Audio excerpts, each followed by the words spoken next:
Emergency crews are in the middle of a recovery mission after a car with at least one person inside went into the waters of Lake Ontario. And this is a live look right now. It appears that the Marine unit has marked the spot where the car went down into the lake. It's just at the foot of Parliament, east of Sugar Beach.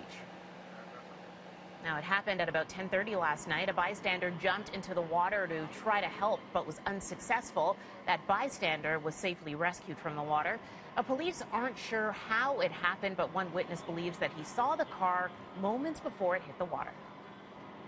I just saw a car do a three-point turn and begin to back up, and I turned my head away and I heard a loud splash, and then I began to hear a bunch of sirens go off, and I couldn't really tell what the splash was from, but the car that was doing the three-point turn was gone, and I guess it must have gone over the barrier, and it looked like it was going at a pretty decent speed, going forward and back, and enough to knock that metal barrier over.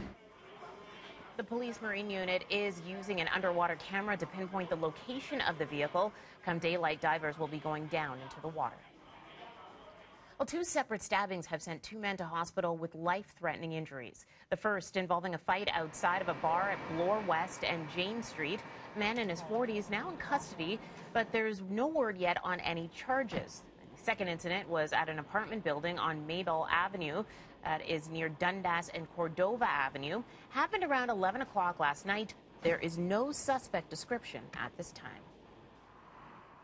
Well, model Rick Genest, known as Zombie Boy, has been found dead at his home in Montreal. Rick was known as Zombie Boy due to the bone and organ tattoos across his body, including skull features on his face. The 32-year-old was found dead at his home in Montreal in an apparent suicide. Genest appeared in Lady Gaga's Born This Way video in 2011, and the singer tweeted out this message: "The suicide of friend Rick Genest, Zombie Boy, is beyond devastating. We have to work harder to change the culture, bring mental health to the forefront, and erase the stigma that we can't talk about. If you are suffering, call a friend or family today. We must save each other." Now, if you're headed out for your summer vacation, be prepared for what is expected to be one of the busiest days of travel at Pearson Airport. Canada's largest travel hub is expecting about 166,000 passengers today. That's up from the predicted 155,000 travelers. Officials say that while Fridays are typically their highest traffic days, Fridays in August will bring the highest daily passenger volumes. But if you do get caught in lineups and delays, at least you'll be entertained, because the YYZ Live program is back, featuring performances by local live artists.